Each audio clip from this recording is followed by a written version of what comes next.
Hi everyone. Before I begin the episode, I would like to provide another plug for a huge event I'll be appearing at only 1 month from now. On Sunday, August the 18th, I will be participating in a true crime podcasting event at the Royal Cinema in downtown Toronto. The event will run from 2 p.m. until 5 p.m., and in addition to myself, other podcasters participating will include Christy from Canadian True Crime, Jordan from the Nighttime Podcast, Nina from Already Gone, and Aaron from Generation Y.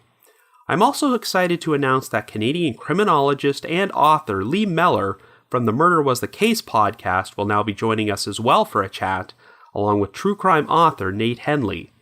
The main focus of our show will be presenting the case of the Donnellys, the well-known historic Canadian story of a gritty and brutal pioneer feud. The story is surrounded by myth and legend. It was chronicled in Nate Henley's book Black Donnellys, but join us to find out what really happened. In addition, there will also be a meet and greet and a Q&A on the show. And while I'm here, I also want to send out a big thank you to the Royal Cinema, who are partnering with us for this event and have been so nice and helpful.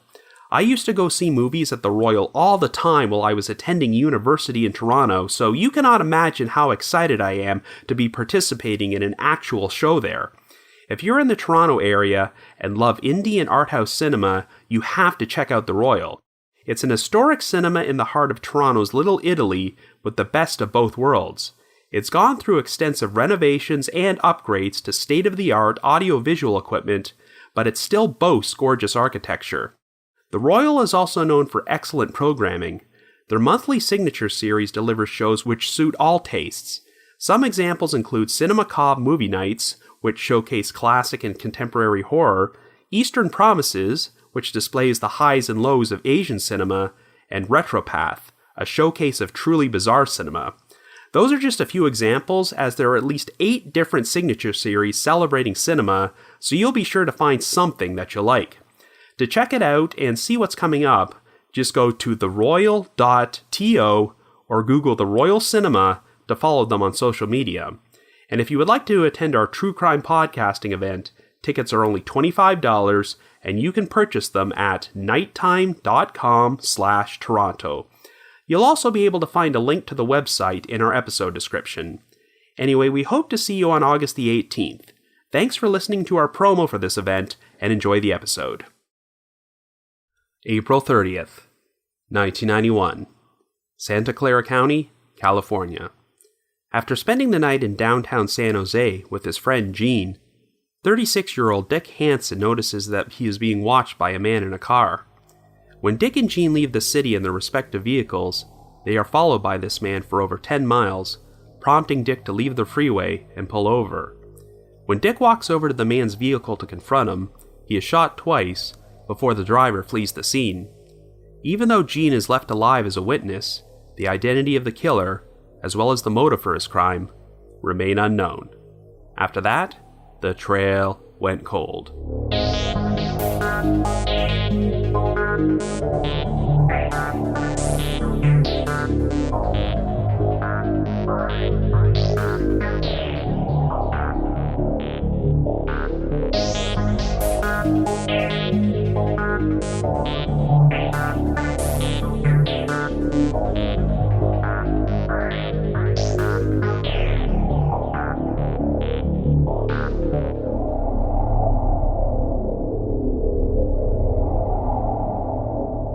Hello everyone, and welcome to the latest episode of The Trail Went Cold. I'm your host Robin Warder, and today we're going to be covering a pretty famous unsolved mysteries case, the 1991 murder of Dick Hansen, or as some fans like to call it, the 49er Hugs murder. Ever since the inception of this podcast, this has been one of my most highly requested unsolved mysteries cases, as it's one of the more baffling and senseless murders ever featured on the show. This is the frightening story of a guy who went out on a date with his friend Gene before they both noticed that they were being followed by a man they did not recognize. When Dick pulled over to confront him, he became angry over something the motorist said before he was fatally shot. The reason this case has become known as the 49er Hugs murder is because 49er Hugs was written on Gene's personalized license plate in reference to the San Francisco 49ers football team. This has led to speculation that the killer was a disgruntled football fan, particularly since Dick was a former college football star who actually bore a resemblance to a player from the 49ers at that time. But if this wasn't a case of mistaken identity, what was the actual motive for this crime? Since there isn't a whole lot of material out there about this case, I'm going to conclude this episode by talking about another famous story from Unsolved Mysteries, which featured another random shooting by a motorist. It took place in Connecticut in 1988, and involved a woman who was shot in the face on her way to work by a crazed man driving a pickup truck. Thankfully, the victim survived the ordeal, but like Dick Hansen's murder, this is another random and seemingly motiveless crime in which the perpetrator was never identified, so both these cases deserve exploration. However, before we get started, just a quick reminder that The Trail Went Cold is a weekly podcast, which is currently available for download on several platforms, including iTunes, Stitcher, Google Play Music, and Spotify. So if you like this podcast, be sure to subscribe to it, and please leave us a rating or review on any of those sites to help spread the word. The Trail Went Cold is on Patreon, so if you would like to learn how to support the show, please visit our page at patreon.com/thetrailwentcold. For as little as $1 a month, you can garner access to exclusive rewards, which may include stickers and thank you cards, early access to episodes, and bonus content. So with all that out of the way, let us now explore the unsolved murder of Dick Hansen.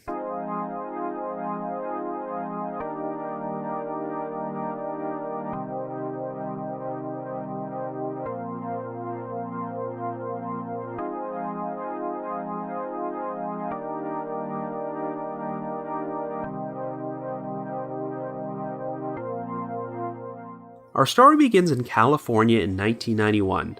Our central figure is 36-year-old Richard Gerald Hansen, who goes by the name Dick.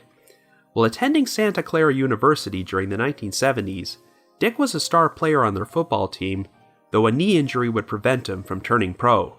Even so, Dick always made sure to stay in shape and maintains a large 255-pound frame.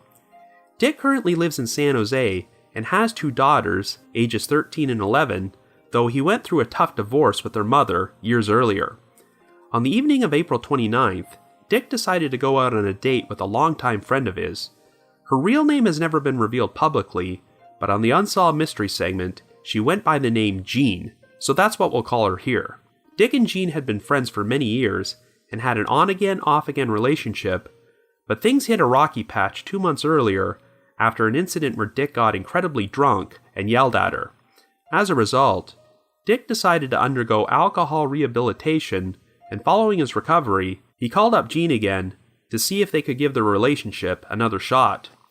She agreed to travel to downtown San Jose from her home in Belmont to meet Dick for dinner at a restaurant called Original Joe's. They both met there at 10 p.m., and after they had dinner, they decided to go to a nightclub located 5 miles away. They both traveled to the club in Jean's car, while Dick left his pickup truck parked outside the restaurant. After hanging out for a few hours, they both left the club at around 1:45 a.m. on April the 30th, and Dick drove Jean's car back to the spot where his truck was parked. At this point, the street seemed completely deserted, and Dick and Jean chatted inside her car, but they soon noticed another car pull up behind them. Jean would later describe the vehicle as resembling a two-door 1970 Pontiac GTO Le Mans with a faded light gray or blue paint job, and it was driven by a white male with a dark complexion who appeared to be in his late 30s or early 40s and wore glasses with large black frames. According to Jean, the man just sat behind the wheel staring at her and Dick as they conversed. Jean wondered if perhaps he was waiting to use the mailbox and asked Dick if he should move the vehicle forward a bit since they were parked right in front of it. But Dick remarked that the guy had plenty of room to use the mailbox, so they continued on with their conversation. Jean invited Dick back to her place in Belmont, but since she was unfamiliar with the route out of San Jose, Dick told her to follow him. Dick then exited the car and climbed into his pickup truck before driving off with Jean following closely behind. However, the man in the vehicle also pulled away from the curb and started following them. When Dick and Jean drove a few blocks and made 2 separate left turns, the man did the exact same thing and stayed on their tail. Jean said she started to become concerned after she moved into the middle lane and saw the pursuing vehicle move into the middle lane behind her. When she moved back to the right lane seconds later, the vehicle did the exact same thing, which convinced Jean that the driver was deliberately shadowing her. When they stopped at the next traffic light, Dick motioned for Jean to follow him onto Interstate 280, but sure enough, the male motorist continued to follow them onto the freeway and shadowed them for the next 10 miles. Whenever Jean changed lanes, the man would immediately do the same thing. Dick and Jean arranged things so that Dick was in the right lane, Jean was in the left lane, and the vehicle was following closely behind in the center lane between them. Jean decided to take the driver by surprise by suddenly slamming on the brakes, but once again, he completely copied her by slamming on the brakes as well. Jean subsequently pulled up next to Dick, honked the horn, and rolled down her window to suggest they go to the police, but Dick did not seem to hear her. Instead, he told Jean that he was getting off at the next exit and instructed her to follow him. Sure enough, Dick turned onto an off-ramp leading to Highway 85, and even though Jean nearly missed the turn, the pursuing vehicle remained behind her. When Dick made it off the highway, he decided to turn onto a road located in the city of Sunnyvale and pulled over with Jean pulling over behind him. Jean was hoping that the male motorist might just decide to drive on, but instead, he pulled up behind Jean and came to a complete stop. Dick exited his truck, and when he walked past Jean's vehicle, he told her that he didn't recognize the driver, but advised her to stay with the car. Dick then walked over to the man's driver's side window to speak with him and asked him what he was doing. Jean claimed that the driver responded, but she couldn't make out what he said, though she did see him point towards the back of her car. According to Jean, the man's response caused Dick to become angry and give off a profane response, which was described by Jean in her Unsolved Mysteries interview as, quote, "Get the blankety blank out of here." However, this prompted the driver to pull out a gun and fire 2 shots into Dick. Upon hearing the shots, Jean looked back and saw that the man was staring directly at her, which left her frozen in fear, but after several seconds, he backed his vehicle away and drove off. When the vehicle was gone, Jean climbed out of her car and ran over to Dick, who was now lying wounded on the ground.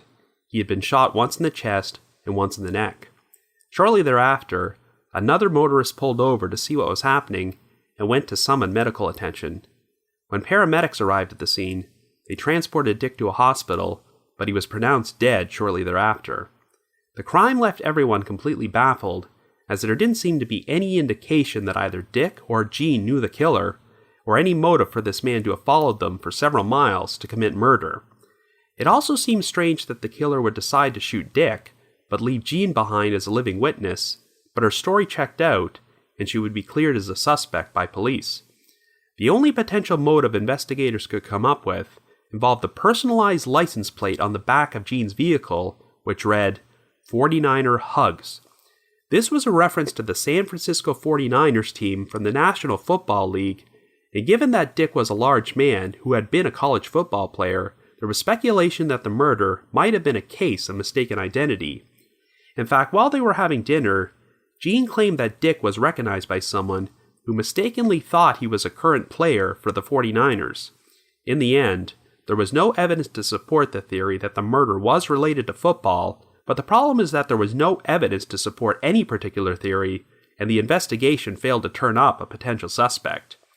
Over the course of the next 2 years, Jean would send several letters to Unsolved Mysteries, lobbying them to cover Dick's murder on the show, and the case was finally featured in an episode that aired in February of 1994. While the segment brought in a number of tips, it did not produce any solid leads. In 2014, the case would be profiled in an episode of the Investigation Discovery true crime series Dates from Hell, but once again, the investigation remained at a standstill, and after 28 years, the murder of Dick Hansen is still unsolved. So I guess you could say, the trail went cold.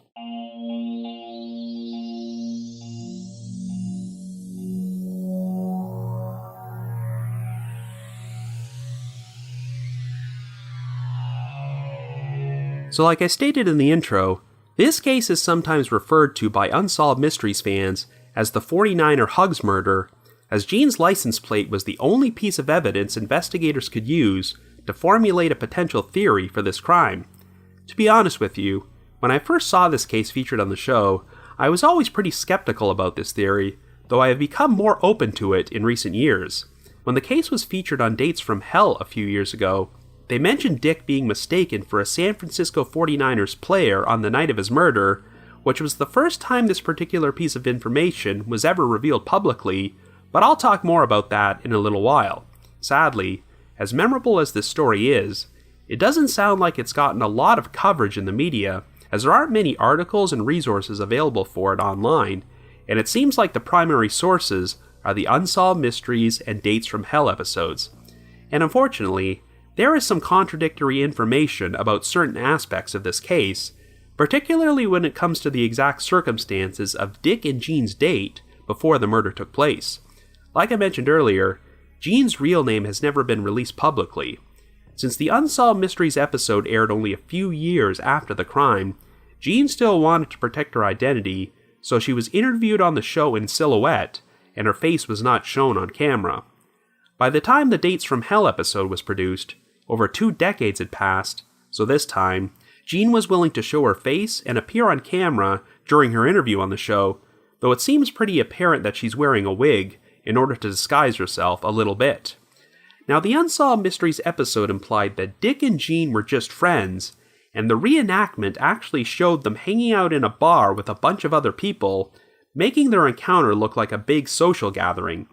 But in the Dates from Hell episode, and virtually every other source I've seen about this case, it's very clear that Dick and Jean were on a date that night, and there's no indication that they hung out with anyone else.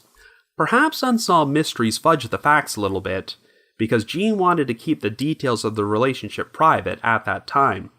From what I can tell, they had been friends for a long time, and had an on-again, off-again relationship following Dick's divorce, but were not officially a couple when they went out that night, though they were certainly exploring that possibility. This was the first time they had gone out, since Dick completed alcohol rehabilitation, but there are differing accounts of what took place on their date. The Dates from Hell episode showed Dick getting angry with Jean at the restaurant because she didn't visit him in rehab, prompting him to order a drink out of spite. However, another article I read about the case states that Dick didn't drink any alcohol that night.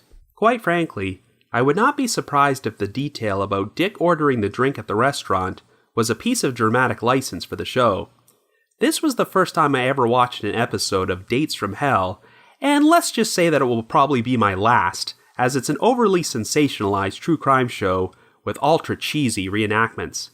The way this episode was structured is to give the viewer the false impression that the date is going to go bad because Dick got drunk and did something bad to Jean, but in a surprise plot twist, Dick is the one who winds up being murdered by an unknown third party. For this reason, I do have to take some of the information presented in the Dates from Hell episode with a grain of salt. Right now, I'm going to discuss a piece of information often shared about this case, which I'm not sure is 100% true. There are a lot of rumors online that Dick had a recurring drug problem, and I believe this rumor originated from a post in the WebSleuth forum from 2008, where a poster who claimed that Dick was one of his father's best friends in college mentioned that Dick had issues with drugs and that he had a hot temper. For this reason, one theory which is sometimes pushed forward in online discussions about this case is that Jean's story isn't 100% true, and that Dick's murder may have been the result of a drug deal gone bad. Well, it needs to be clarified that there has never been any official corroboration that Dick had a drug problem. Yes, it's been established that he had to go to rehab because of issues with alcohol, but the only source which has ever stated that Dick had issues with drugs is that aforementioned WebSleuth post. I mean, it's certainly possible that Dick also had a drug problem, but even if he did, it might not have any relation to his murder. Let's put it this way. During the Unsolved Mystery segment, the lead detective is quoted as saying, "What makes this case extremely difficult is that most homicides boil down to common denominators of sex, money, or drugs, and network out from there. We have not been able to put this particular homicide in any of these categories so that we can develop a motive." End quote. So that indicates to me that police never found any evidence to suggest that Dick's murder might be connected to drugs. Another prominent theory which often pops up in online discussions about this case is that Jean completely lied about her story and was somehow involved with Dick's murder, or, at the very least, knew more than she was telling. Yes, technically, we do only have Jean's word about how the events leading to the crime unfolded, as it doesn't seem like there were any other witnesses to corroborate her story. And the circumstances of the crime are so bizarre that they almost seem too unbelievable to be true, particularly when you consider that this unidentified motorist shot Dick right in front of Jean, yet inexplicably left her alive when he fled the scene. But I have not seen any indication that police ever considered Jean to be a suspect, and it sounds like she was ruled out relatively quickly. To me, the biggest sign that Jean is telling the complete truth is that she spent 2 years writing letters to Unsolved Mysteries to get his case featured on the show. In addition, at the time the segment originally aired, Jean actually went to the trouble of distributing flyers which announced that Dick's case was going to be on the show. I cannot imagine Jean would do any of this if she had something to hide, and it seems pretty clear that she genuinely wanted the murder to be solved. Honestly, I have to wonder if people push forward these wild theories about Dick's murder being the result of a drug deal gone bad, or Jean being the real killer, because the actual truth is pretty terrifying. Jean claimed that when Dick saw the driver of the car, he said he did not recognize him, so this may have been a completely random crime committed by someone who did not even know Dick, but felt the need to shoot him for completely inexplicable reasons. The idea of unknowingly setting off a complete stranger for reasons you don't understand, and then compelling them to follow you for over 10 miles before they decide to murder you, is scary. But it sounds like that might be exactly what happened in this case. But let's go back and retrace Dick and Jean's steps on the night this took place. We know that they met at the restaurant, Original Joe's, at 10 p.m., and after dinner, they drove to a nightclub 5 miles away in Jean's car and left Dick's pickup truck parked outside the restaurant. They then left the club at 1:45 a.m., returned to the restaurant, and were parked behind Dick's truck chatting when this mysterious man showed up. What's unclear is whether this man just happened to pull up at that moment, or if he had been shadowing Dick and Jean earlier that night and followed them to that spot. When the man started following Dick and Jean in their separate vehicles, it almost seemed like he had a particular interest in Jean because he had been driving right behind her and copying her every move, such as when she changed lanes and slammed on the brakes. Yet when they finally pulled over, he decided to shoot Dick, but left Jean alive, so what exactly was his vendetta? Jean claims that she tried to tell Dick to drive to the police station, but he apparently could not hear her, which is why he made the decision to exit the interstate and pull over in order to confront the driver directly. I think this is one detail which has made people question the veracity of Jean's story. If you're being shadowed by a creepy motorist in the middle of the night, why would you decide to stop on a deserted road, exit your vehicle, and approach him? Well, let's not forget that Dick was a large 255-pound former football player. In one of the articles I read about this case, Dick was described by friends as having a knack for reasoning with unreasonable people. So perhaps Dick felt he could do the same thing here, and never imagined that this guy would shoot him. According to Jean, the driver pointed in her direction and said something which prompted Dick to say, "Get the blankety blank out of here." So the implication seems to be that the driver provided an absurd answer when Dick asked why he was following them. This is pretty much the main reason why a theory was formulated that the killer was pointing to Jean's 49er Hugs license plate and told Dick he was following them for a reason which was somehow related to the San Francisco 49ers. And of course, since Dick still had the build of a football player, the driver might have mistakenly assumed he was a player for the 49ers and decided to kill him for it, perhaps because he was a fan of a rival NFL team. That's not a rational reason to murder someone, but this guy was clearly not a rational man. Now, like I mentioned earlier, I used to be pretty skeptical of this theory, as we couldn't even be certain if the killer was actually pointing at Jean's license plate before he shot Dick. However, some new information revealed during the Dates from Hell episode has caused me to look at this theory in a different light. During the reenactments of Dick and Jean's date during this episode, they show two separate incidents where Dick is recognized by strangers who mistake him for a San Francisco 49ers player named Barry Hartman. Now, I'm not the biggest football fan, but a quick Google search shows that no one named Barry Hartman has ever played for the San Francisco 49ers, so I can only assume that the show came up with a fake name to protect the identity of the real player. In actuality, I think that Barry Hartman was a pseudonym for Harris Barton, who was an offensive lineman on the 49ers in 1991, and if you look at photographs of Barton, you will see that he actually does bear quite a resemblance to Dick, so I can definitely see how someone might have mixed the two men up. The episode also claims that Barry Hartman had recently received a lot of flack, as some people believed he cost the 49ers a shot at Super Bowl 25, which took place only 3 months earlier. Well, let's look at the context of this situation. Prior to this, the 49ers won 2 consecutive Super Bowl championships and had the best record during the 1990 season, so they were heavily favored to win the Super Bowl for the 3rd straight time. However, before they could make it that far, they were upset in the National Football Conference Championship game by the New York Giants. The 49ers were leading 13-12 with just over 2 minutes remaining, but the running back, Roger Craig, fumbled the ball, allowing the Giants to take possession and eventually kick a field goal with seconds remaining to win 15-13. To this day, the game is still ranked as one of the most devastating losses in 49ers history. Now, even though the Dates from Hell episode implied that Dick was mistaken for a player who cost the 49ers a shot at the Super Bowl, there's no way he could have been mistaken for Roger Craig, the guy who fumbled the ball, since Craig is black. While Harris Barton was technically on the field when the 49ers blew the lead, I don't see how anyone could single-handedly blame the loss on him. But of course, fanatical sports fans can act pretty entitled sometimes and take it as a personal betrayal if they believe that one of their own players cost their team a big win. So let's assume that the killer mistook Dick for Harris Barton. If that's what happened, then this may not be a case of a fan of a rival NFL team committing murder because he hated the 49ers.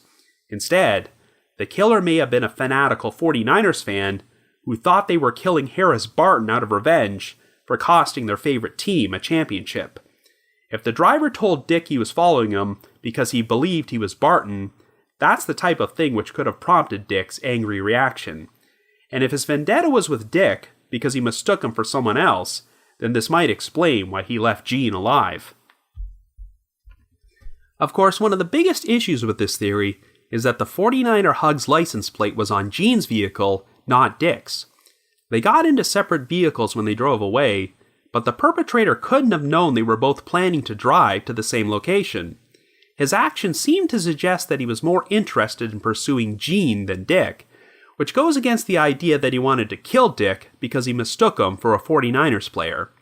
I think this mistaken identity theory would depend a lot on whether the killer had seen Dick on a previous occasion before he pulled up behind Gene's car outside the restaurant. Since Dick was chatting with Gene inside the car before he climbed into his own truck, I'm not sure if the driver would have gotten a good enough look at him to confuse him with Harris Barton. But if the perpetrator did believe Dick was Barton, he probably thought his crime was going to garner major headlines because he shot a star player for the San Francisco 49ers, so I'm sure he was shocked once he found out he killed the wrong person. However, if that wasn't the motive for this murder, and the killer was a complete stranger to Dick, what else could have possessed him to do this? Well, believe it or not, in the earliest media coverage of this case, Dick's father was interviewed, and he pushed forward a theory that the crime simply may have come about because Gene's car was parked in front of a mailbox. As you recall, when Gene first noticed the man pull up behind them, she thought he might have been waiting to use the mailbox, and asked Dick if he should move forward, but he said not to worry, there was still plenty of room. Could it be possible that this guy originally showed up there to drop something in the mailbox, but when Gene's vehicle wouldn't move forward a few feet to clear his path, it somehow got him enraged enough to follow them for over 10 miles and commit murder? I know, that definitely sounds like major overkill, but sadly, a mentally unstable person can be driven to take someone's life over the most trivial thing. When Dick confronted this guy, he could have pointed to Gene's vehicle and complained that she blocked his path to the mailbox, and Dick likely would have found this explanation so ridiculous that it prompted him to drop a few F-bombs. I think one of the biggest obstacles to formulating a plausible motive for this murder is that you probably cannot apply logic to this situation at all, as the crime may have been set in motion by something completely mundane.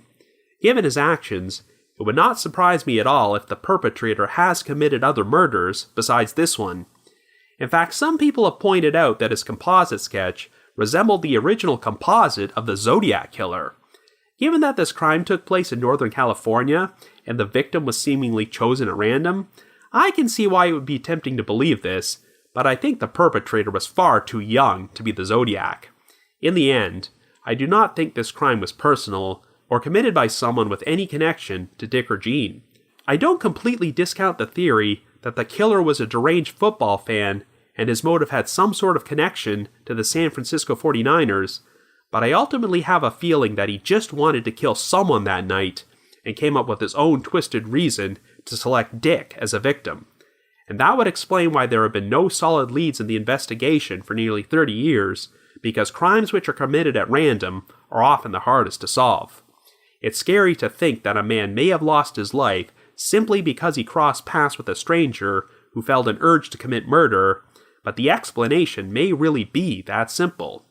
So if you happen to have any information about the unsolved murder of Dick Hansen, please contact the appropriate authorities. Anyway, before I bring this episode to a close, I'm going to discuss another unsolved mysteries case about another senseless crime where a victim was shot by a motorist who seemingly selected them at random. Thankfully, the victim in this case survived, but when she was interviewed on Unsolved Mysteries, they concealed her identity by interviewing her in silhouette and referring to her by a pseudonym, Carol. Now, if you dig hard enough online, you can find the victim's real name, but since this crime is still unsolved, and she might not want the publicity again after all these years, I will keep her name private and still refer to her in this episode as Carol. So our second story begins in Connecticut in 1988, and our central figure is Carol, a 25-year-old married woman who lives in the town of Vernon and works a job as a psychotherapist at Day Kimball Hospital, a mental health facility located nearly an hour away in Putnam. Carol's job involves counseling depressed and mentally ill patients in order to help them reintegrate into society, and she normally drives a shortcut to work on a rural two-lane highway called Bremen Hollow Road, also known as Route 244. At around 9:30 a.m. on the morning of Monday, August the 22nd, Carol was running a half-hour late and driving her usual route to the hospital when a black pickup truck suddenly pulled out in front of her. At first, the truck was driving very slowly, but as they continued along the road, the driver started to behave very erratically by randomly speeding up and slowing down. The truck would also swerve across the road, crossing the center line, and coming dangerously close to hitting other vehicles. When they were near the town of Pomfret, the pickup suddenly came to a complete stop in the middle of the road, blocking Carol's path. When Carol stopped her car, a white male with brown curly hair, who appeared to be in his late 20s or early 30s, suddenly emerged from the truck and approached her. He was carrying a large caliber revolver in his hand, and before Carol even had an opportunity to react, the man fired a shot through the driver's side window from 10 feet away. The bullet struck Carol in the face, 2 inches below her left eye, and she slumped down in the front seat as the gunman fled the scene. For the next several minutes, Carol's car remained parked on the road while a number of vehicles passed by, completely unaware that she was lying wounded in the front seat. It was not until a telephone repair truck with an elevated cab passed by that the driver was able to look down into Carol's car and see her body, prompting him to call for medical assistance. By the time police and paramedics arrived at the scene, Carol was still alive, but she had already lost 2 pints of blood. Carol was immediately rushed to a nearby hospital, but since there was uncertainty about whether or not she would survive, a detective would ride in the ambulance with Carol in order to question her about the shooting. She was only asked yes or no questions, and would respond by blinking her eyes once for yes and twice for no. After arriving at a local hospital, Carol was subsequently airlifted to Hartford Hospital for emergency surgery, where it was determined that her carotid artery had been severed, paralyzing her left vocal cord. But in the end, doctors were able to save her life and placed her in the intensive care unit. However, they were unable to remove the bullet which entered her cheek because it had become lodged in the back of her neck near her spine, and surgery ran the risk of causing paralysis. It would be over a year before an operation was finally performed to get the bullet out. Carol would be left with a scar on her face because of the bullet wound, but she was able to make a full recovery within a matter of months. police set up roadblocks in the area to search for the black truck, but while they were unable to locate it, they did speak to two motorists who claimed they had seen a black pickup truck repeatedly pulling on and off Bremen Hollow Road in the hour prior to Carol's shooting. He appeared to be taunting other drivers and attempting to block their path.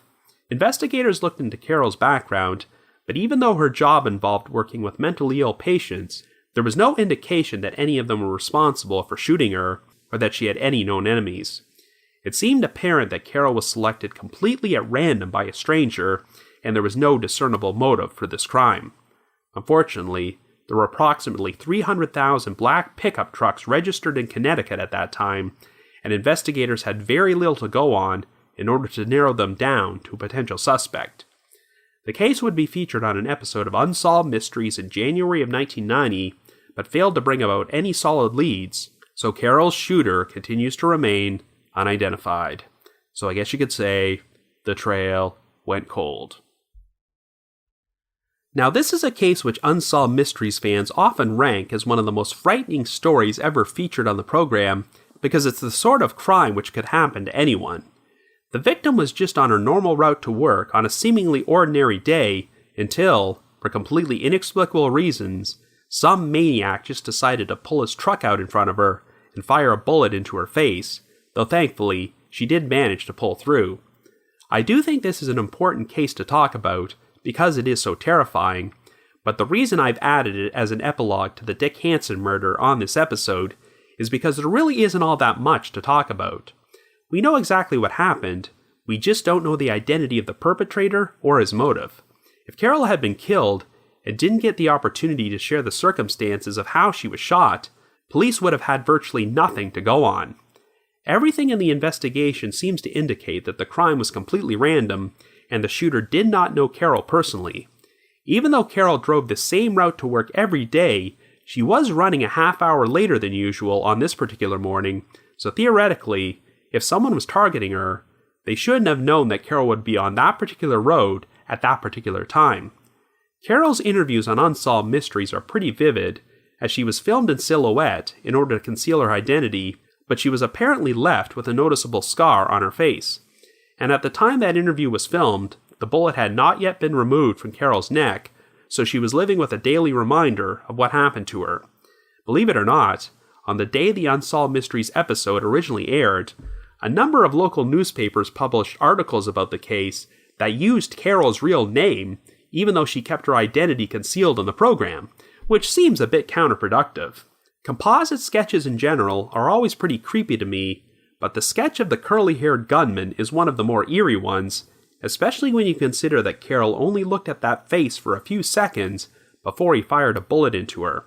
Afterward, Carol described the experience as almost feeling like she was paralyzed, as she was lying wounded in her front seat and could hear the sound of her radio and the passing cars, but was physically incapable of doing anything. One of the most chilling quotes on Unsolved Mysteries was from the lead detective when he stated, quote, "It's the general feeling of investigators that the suspect is still out in the area, still going to work, still going to the same gas station. He's just your average citizen who, for whatever reason on this particular morning, was either under the influence or angry. We just don't know what provoked him to do this." End quote. And that's a pretty scary thought, as this shooter could have been an ordinary person living an ordinary life, but something within him just snapped and caused him to shoot a completely innocent stranger.